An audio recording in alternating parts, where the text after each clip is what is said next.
So here is the chainsaw sharpener that I bought from Harbor Freight, and after going through the forums on the internet, I decided to modify it, which is actually installing wiring in a switch so that the sharpener would turn in both directions to sharpen the teeth better than just going in one direction.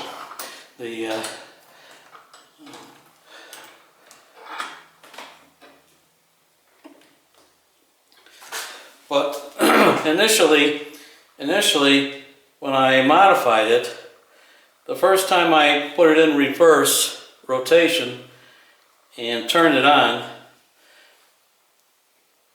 the wheel assembly came apart because these machines are manufactured to turn one direction.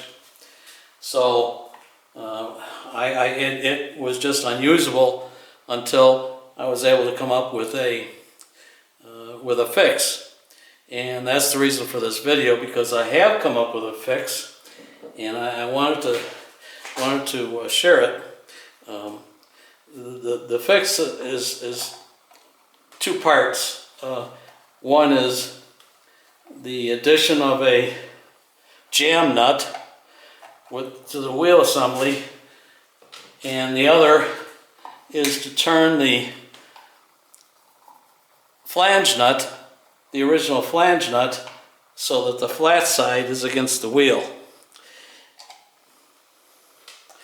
And with that, the wheel assembly is locked, and it can turn either direction without the worry of it coming apart. So let me just take this apart here. I'll take this cover off and I'll show you what I did. So here's the assembly. Here's the wheel assembly, and you can see I added the jam nut to the assembly. And I'll take that off.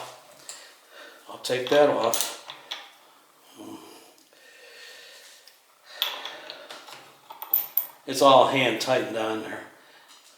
Okay, so that's that. And then I'll take off the flange nut.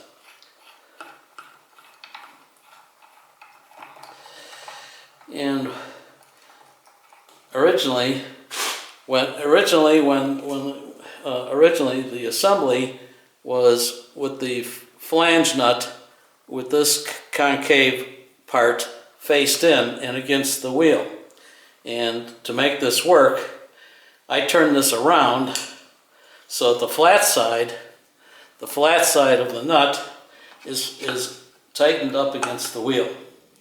So I'll tighten this back up, and I just grab hold of the wheel and tighten it, and it's just firmly tightened. It's not over tight. You don't want to over tighten it because you'll damage the wheel.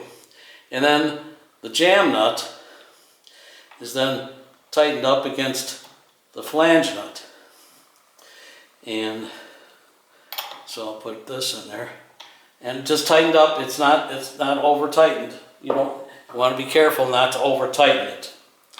So I'll put this cover back on and demonstrate how this works.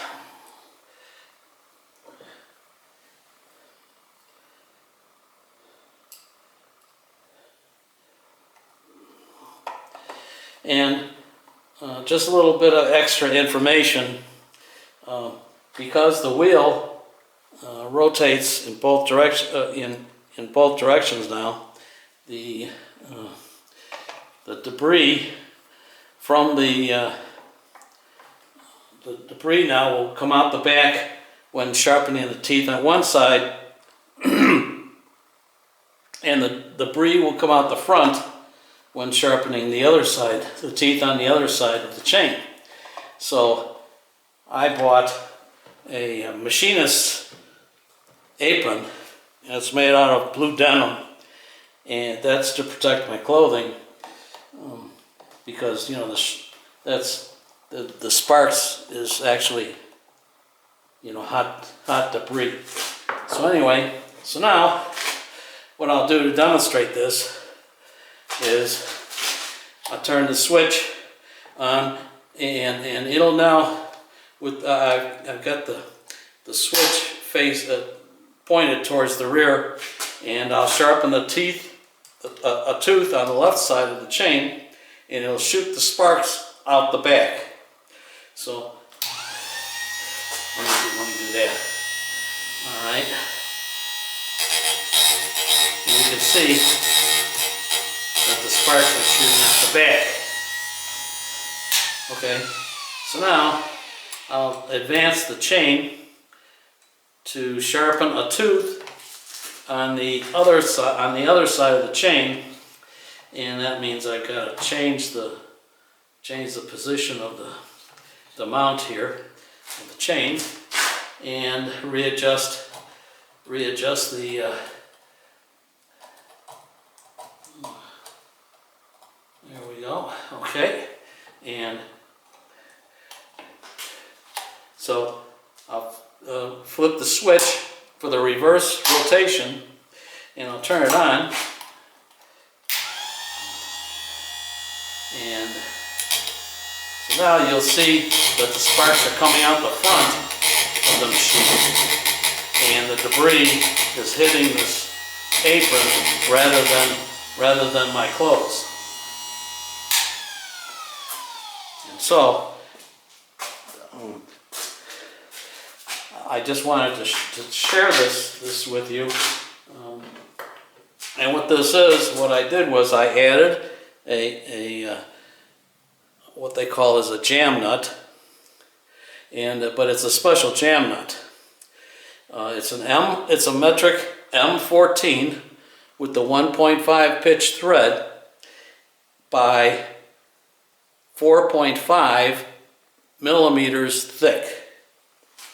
Now, a store-bought jam nut is 7 millimeters thick, so it needs to be cut down. Or like what I did, I took the regular hex nut, which is 11 millimeters, and I cut it in half, and then I ground it from there. But either way, it needs to be ground down to 4.5 millimeters, and that dimension is important. So I just thought I would share this with you. Thanks for watching.